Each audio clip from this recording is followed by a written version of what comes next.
Okay, guys, welcome back to my channel. Hi, I'm Danae if you're new here, and I'm going to be showing you guys all the books I read in February. So without further ado, let's get started. So the first book of the month was actually a reread because this book was showing up everywhere on my TikTok For You page, and you know, sometimes you just need a good reread. Rereads are good for the soul, and people who say that rereads are stupid, they're wrong, because rereads are amazing and I stand by them, and I try to reread one book a month just because I like going back to a favorite. Sometimes I hit a slump and nothing gets me out of a slump more than a reread. So my reread of the month was The Sweetest Oblivion by Danielle Lawrie. I love Nico and Elena, and I think I read this book at this point like maybe 3 times.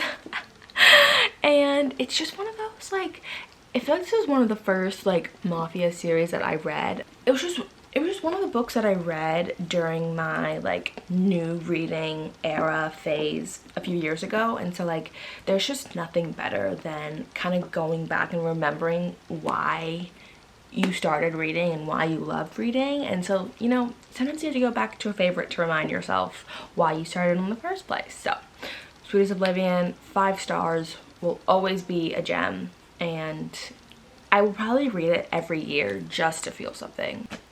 And then the next book was a highly anticipated release. I was waiting for this book honestly since the last book came out in December, and it was Magnolia Park's Into the Dark. This is the last MP book, and let me tell you, I feel some way about it.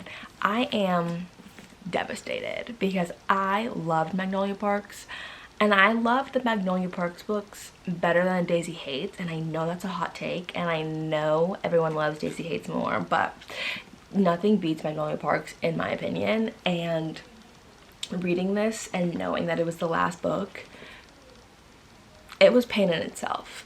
This book was pain. If you know how the last one ended, then you know. And just watching them go through the motions for like the 3rd time was really difficult, but I finished it. I'm done. I love Magnolia and BJ, and they're meant to be. They're meant to be together. That's all I have to say. All those Julian lovers out there, I know it was something special, but no.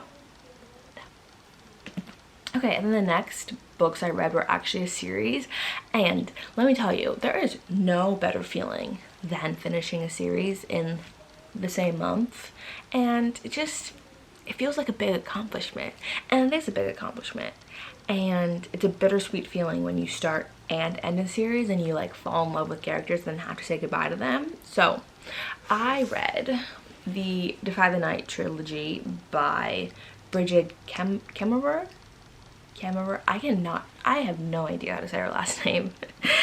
So I have Defy the Night, which I rated a 3. I think the first one was just a little slow for me. I liked it, but I wasn't just like obsessed.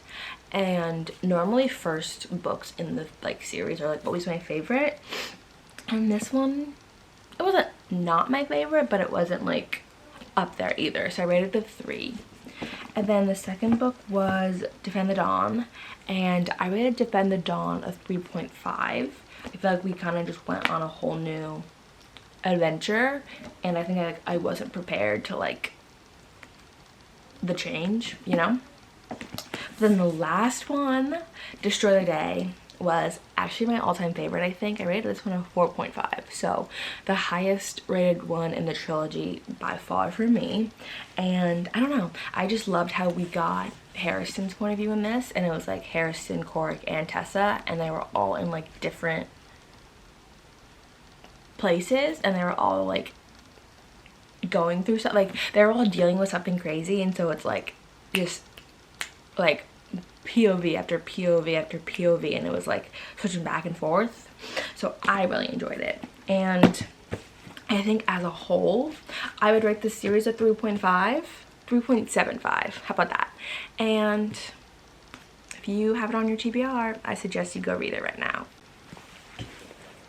Okay, So for my March TBR, there's actually not that many on my March TBR.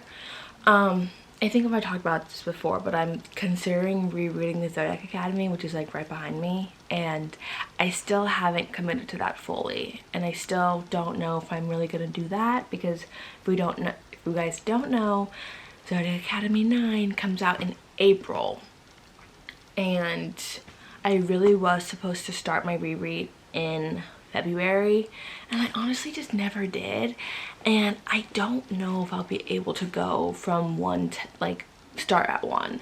I DNF'd 8, and so if I did reread any of them, I would probably reread 8 and try to get through it, because I don't want to just like pick off where I DNF'd 8. But that's another story, and that's for another time. But the point is I don't really have like a March TBR, to be honest with you. It's just like books that I keep passing down the line. Like I had them in January, then I didn't read them in January, so I put them in my February TBR, and I didn't read them in February, so like naturally they moved to my March TBR. Does anyone else do that? Because it's discouraging really to watch a good chunk of books just keep moving down the line. Regardless, these are some new ones that have picked up on book Instagram and TikTok, and now it's like, oh, I have those books, and I've had those books for a really long time, so maybe I should jump them to the beginning of my TBR. So these are those books.